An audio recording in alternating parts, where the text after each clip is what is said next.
So this work, this is on the margins, and this was done for a project of landscape along the margins of the world, basically.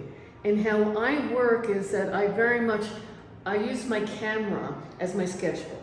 So I've done this for years and years and years. You just walk all over, everywhere I go, I just photograph. And that's just the beginning.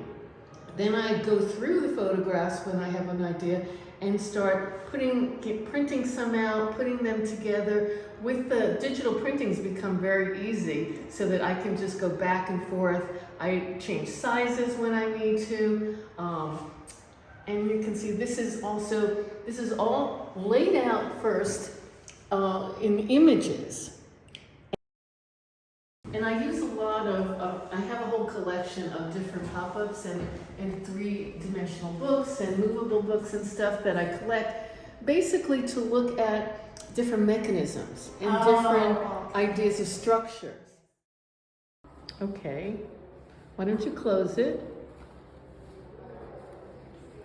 I'll close it. Okay. It's a little bit.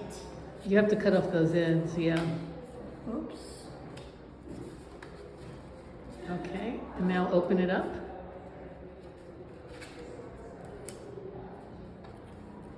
Perfect.